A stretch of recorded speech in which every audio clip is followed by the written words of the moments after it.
ಇಂದು ನಾವು ಭಾರತೀಯ ಮೂಲದ ಬ್ಯಾರಿಸ್ಟರ್ ವರುಣ್ ಘೋಷ್ ಅವರ ಬಗ್ಗೆ ಮಾತನಾಡೋಣ. ಅವರು ಭಗವದ್ಗೀತೆಯ ಮೇಲೆ ಪ್ರಮಾಣ ವಚನ ಸ್ವೀಕರಿಸಿದ ಆಸ್ಟ್ರೇಲಿಯಾದ ಸಂಸತ್ತಿನ ಮೊದಲ ಭಾರತ ಸಂಜಾತ ಸದಸ್ಯರಾಗಿದ್ದಾರೆ. ಲೆಜಿಸ್ಲೇಟಿವ್ ಅಸೆಂಬ್ಲಿ ಮತ್ತು ಲೆಜಿಸ್ಲೇಟಿವ್ ಕೌನ್ಸಿಲ್ ಅವರನ್ನು ಫೆಡರಲ್ ಪಾರ್ಲಿಮೆಂಟ್ನ ಸೆನೆಟ್ನಲ್ಲಿ ಆಸ್ಟ್ರೇಲಿಯನ್ ರಾಜ್ಯವನ್ನು ಪ್ರತಿನಿಧಿಸಲು ಆಯ್ಕೆ ಮಾಡಿತು. ಅವರನ್ನು ನೇಮಕ ಮಾಡಿದ ಹೊಸ ಸೆನೆಟರ್ ಎಂಬ ಹೆಗ್ಗಳಿಕೆಗೆ ಪಾತ್ರರಾದರು. ಆಸ್ಟ್ರೇಲಿಯಾದ ವಿದೇಶಾಂಗ ಸಚಿವ ಪೆನ್ನಿ ವಾಂಗ್ ಬರೆದಿದ್ದಾರೆ. ವರುಣ್ ಘೋಷ್ ಅವರಿಗೆ ಸ್ವಾಗತ. ಪಶ್ಚಿಮ ಆಸ್ಟ್ರೇಲಿಯಾದಿಂದ ನಮ್ಮ ಹೊಸ ಸೆನೆಟರ್ ಘೋಷ್ ಅವರು ಭಗವದ್ಗೀತೆಯಲ್ಲಿ ಪ್ರಮಾಣವಚನ ಸ್ವೀಕರಿಸಿದ ಮೊದಲ ಆಸ್ಟ್ರೇಲಿಯಾದ ಸೆನೆಟರ್. ನಾನು ಆಗಾಗ್ಗೆ ಹೇಳುತ್ತಿದ್ದೆ, ನೀವು ಯಾವುದಾದರೂ ವಿಷಯದಲ್ಲಿ ಮೊದಲಿಗರಾದಾಗ ನೀವು ಕೊನೆಯವರಲ್ಲ ಎಂದು ಖಚಿತಪಡಿಸಿಕೊಳ್ಳಬೇಕು. ಸೆನೆಟರ್ ಘೋಷ್ ಅವರು ತಮ್ಮ ಸಮುದಾಯಕ್ಕೆ ಮತ್ತು ಪಶ್ಚಿಮ ಆಸ್ಟ್ರೇಲಿಯನ್ನರಿಗೆ ಬಲವಾದ ಧ್ವನಿಯಾಗುತ್ತಾರೆ ಎಂದು ನನಗೆ ತಿಳಿದಿದೆ. ನಿಮ್ಮನ್ನು ಹೊಂದಲು ಅದ್ಭುತವಾಗಿದೆ.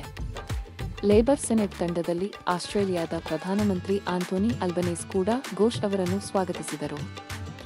ಅವರು ಈ ಹಿಂದೆ ವಾಷಿಂಗ್ಟನ್ ಡಿಸಿಯಲ್ಲಿ ವಿಶ್ವ ಬ್ಯಾಂಕ್ನ ಸಲಹೆಗಾರರಾಗಿ ಮತ್ತು ನ್ಯೂಯಾರ್ಕ್ನಲ್ಲಿ ಹಣಕಾಸು ವಕೀಲರಾಗಿ ಕೆಲಸ ಮಾಡಿದ್ದರು. 1980ರ ದಶಕದಲ್ಲಿ ಅವರ ಪೋಷಕರು ಆಸ್ಟ್ರೇಲಿಯಾದ ಪರ್ತ್ಗೆ ಸ್ಥಳಾಂತರಗೊಂಡ ನಂತರ ಘೋಷ್ ಲೇಬರ್ ಪಾರ್ಟಿಗೆ ಸೇರುವ ಮೂಲಕ ತಮ್ಮ ರಾಜಕೀಯ ವೃತ್ತಿಜೀವನವನ್ನು ಪ್ರಾರಂಭಿಸಿದರು. ಅವರು ಮೂಲತಃ ಭಾರತದವರು.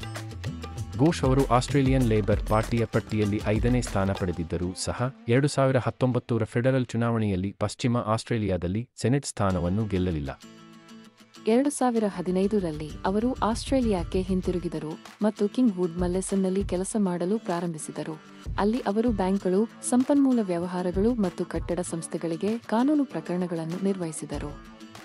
1985ರಲ್ಲಿ ಜನಿಸಿದ ಘೋಷ್ 1997ರಲ್ಲಿ ಸ್ಥಳಾಂತರಗೊಂಡ ನಂತರ ಪರ್ತ್ನ ಕ್ರೈಸ್ಟ್ ಚರ್ಚ್ ಗ್ರಾಮರ್ ಸ್ಕೂಲ್ಗೆ ಸೇರಿದರು. HI ಕನ್ನಡ ವಾಹಿನಿ, ದಯವಿಟ್ಟು ಲೈಕ್ ಮಾಡಿ ಮತ್ತು ಚಂದಾದಾರರಾಗಿ. ಎಲ್ಲರಿಗೂ ಧನ್ಯವಾದಗಳು.